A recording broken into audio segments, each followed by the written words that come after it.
G'day! Sergio Perez had to be convinced that joining the Cadillac F1 team was indeed a good idea. And while Finnish driver Valtteri Bottas signed up in July, Checo wasn't secured until just a few days prior to the team's driver lineup announcement in late August. So what were his concerns? I'll get to that shortly, but in the interim, could you please check that you're subscribed, because about 50% of you aren't.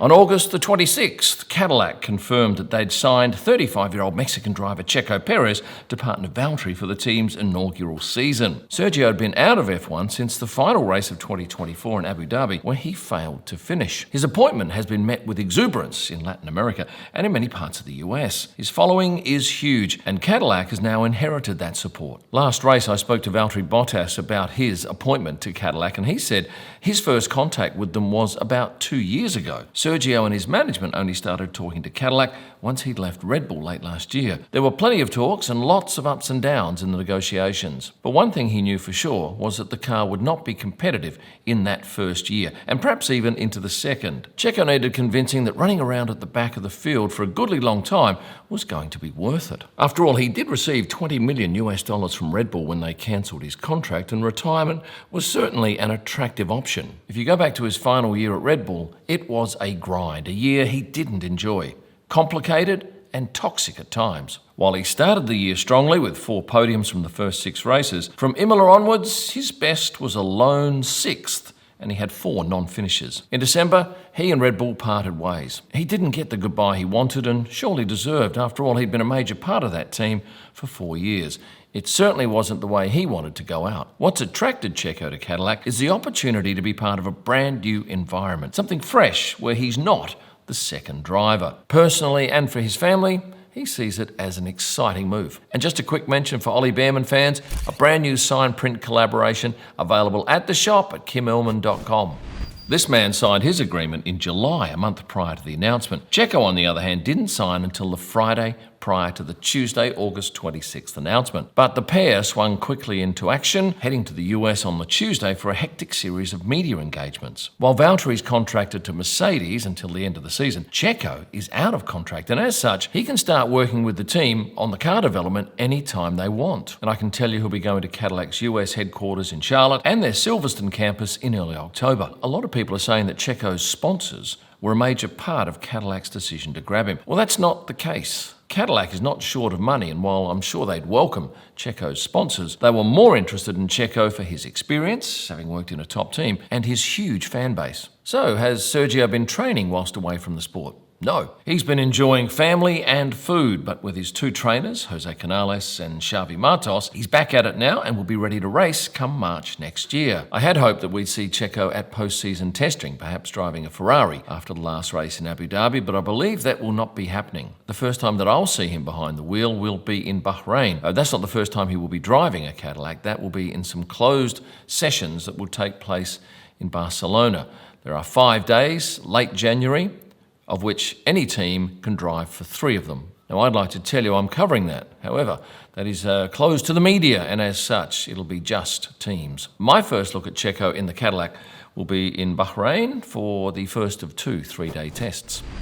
One of the big hurdles he faced at Red Bull was being the second driver. He had to adapt to a car designed for their first driver, Max Verstappen, and getting anywhere near Max proved near impossible for Checo for 3/4 of last season. It's also been near impossible for Checo's replacement Liam Lawson and Liam's replacement Yuki Tsunoda, but that was no surprise to Checo. He knew full well how difficult the task was going to be for anyone stepping into that car. So what has the reaction been like from Mexican media to the announcement? Well, as far back as May, a number of Mexican media outlets were saying he was signing with Cadillac. Checo hadn't made his mind up at that point, so that was mere speculation, leading most Mexicans expecting it was a done deal long before it was. And going back to the end of last year, Checo was gutted by the way it ended. No one wants to leave the sport like that, in a similar vein to Daniel Ricciardo. Joining Cadillac, Checo can now decide when he wants to leave the sport, and that's something that sits well with him. At present, he's receiving daily updates from the team. He was kept abreast of the team's live simulation of the Italian GP, which took place in General Motors' Charlotte facility. Some were speculating that Checo might have even been driving in that simulator for that race, but I can tell you he was not. Indeed, he was at home in Mexico. So where will Checo be based for the 2026 season? Given the logistics involved with uprooting a wife and 4 children, he'll continue to make Mexico his home base, and move to Madrid for the Euro summer. Certainly having your own private jet helps with that. And with a new team comes a new manager. For many years, Checo was managed by this man, Julian Jacobi. He also managed Ayrton Senna, and for a time, Ayrton and his rival, Alain Prost, which is no mean feat. But recently Checo changed managers and he'll now be working with former Lebanese racing driver Khalil Bashir. He's also happy that he'll be back working with some of the Red Bull marketing team who've accepted offers from Cadillac. Recently you might have seen these pictures of Checo and his wife Carola at the US Open.